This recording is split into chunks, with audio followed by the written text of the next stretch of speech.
बिस्मिल्लाहिर्रहमानिर्रहीम।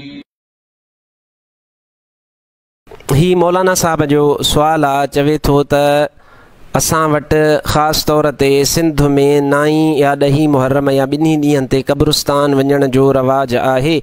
इन जे मुतालिक़ वहाबी चवनि था त इहो वञणु दुरुस्त नाहे, न वञो। पहिरीं ॻाल्हि इहा आहे त वहाबिन खे त इहा ॻाल्हि साबित करणी आहे न, उन्हनि खे त इहो चवणो आहे त अॼु ताईं जेका बि उम्मत इमाम आज़म अबू हनीफ़ा खां वठी करे, इमाम शाफ़ई खां वठी करे, इमाम मालिक खां वठी करे, इमाम अहमद बिन हंबल खां वठी करे समूरा माण्हू गुमराह आहिनि ऐं बदअक़ीदा आहिनि ऐं बिदअती आहिनि। हक़ ते आहियूं त सिर्फ़ु असां आहियूं।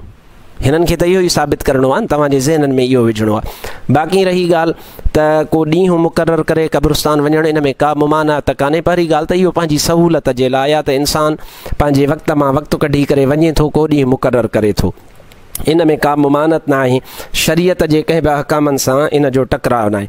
ॿी ॻाल्हि ख़ासि तौर ते त मशहूरु रिवायत वा हदीस जे किताबनि में मौजूदु आहे त कान नबी सल्लल्लाहु अलैहि व आलिहि वसल्लम यज़ूरु क़ुबूर शुहदाए बिउहुदिन अला रअसी कुल्लि हौलिन। हदीस नबी पाक सल्लल्लाहु अलैहि व आलिहि वसल्लम पाण शुहदाए उहुद जे क़बरुनि ते वेंदा हुआ हर साल जी शुरूआत में, हर साल जे मुंड में, इब्तिदा में।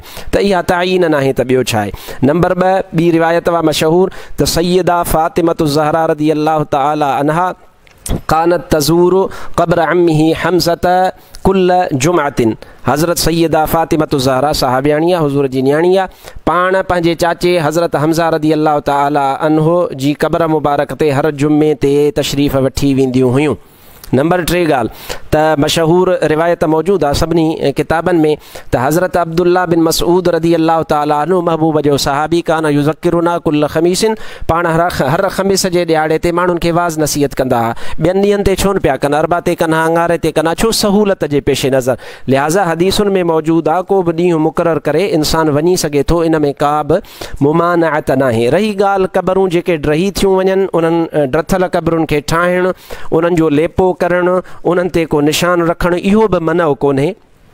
इहो बि साबित आहे रिवायतुनि में। फ़क़ति छा आहे, हज़रत उस्मान बिन मज़ऊन रज़ी अल्लाह तआला अन्हु, अबू दाऊद शरीफ़ में हदीस मौजूदु आहे, जॾहिं उन्हनि विसाल कयो त नबी पाक सल्लल्लाहु अलैहि वसल्लम उन जी क़बर जे माना सेरांदी अखूं पाण क़रीबन पथर रखियो निशान जे लाइ, त ख़बर पवे त हीअ कंहिंजी क़बर हुआ।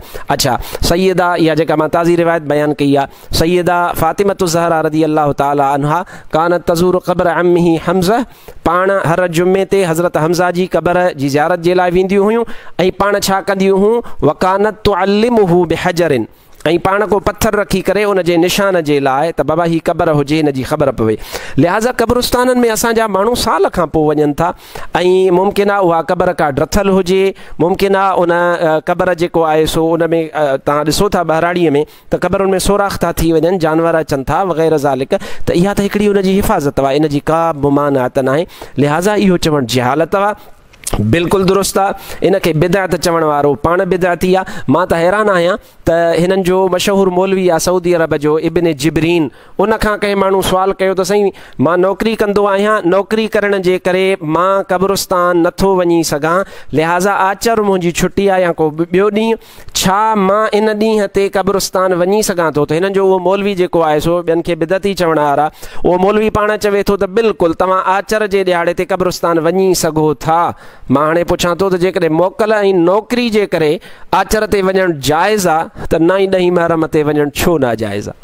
लिहाज़ा रसूलुल्लाह मना न फ़रमायो आहे। हबीब अकरम सल्लल्लाहु अलैहि वसल्लम सॼो दीन असांखे ॿुधायो आहे। हुज़ूर अकरम सल्लल्लाहु अलैहि वसल्लम जेको क़ुरान तव्हां असां ताईं पहुचायो उन में मनउ कोन्हे। लिहाज़ा इहा बिदअत जी रट हणणु, इहो माण्हुनि खे गुमराह करणु ऐं सॼी उम्मत खे ख़राबु चवणु ऐं पंहिंजे पाण खे दुरुस्त चवण वारी ॻाल्हि आहे। अल्लाह ताला तव्हां असांखे हक़ीक़ी तौरु अहादीस तय्यबा ते अमल जी तौफ़ीक़ अता फ़रमाए। वधि में वधि आख़िर में छा थींदो? वधि में वधि ईअं चवंदासीं हदीसूं जेके आहिनि इहे तो ॿुधायूं आहिनि, या तव्हां चओ था इहे कमज़ोर आहिनि। हा, तव्हां वारियूं हदीसूं सभु सॻियूं आहिनि, असां वारियूं कमज़ोर आहिनि। माना तव्हां वारियूं सभु सही आहिनि ऐं असां वारियूं जेके आहिनि उहे सभु ज़ईफ़ आहिनि। चवण जो मतिलबु इहा आहे त पंहिंजे ख़्वाहिश नफ़्स ते शरई अहकामनि खे तब्दील न कयो तव्हां। ऐं वॾे में वॾी ॻाल्हि इहा आहे त 9 ॾहीं मुहर्रम ते माण्हू हेॾे वॾे फितने खां बचनि था।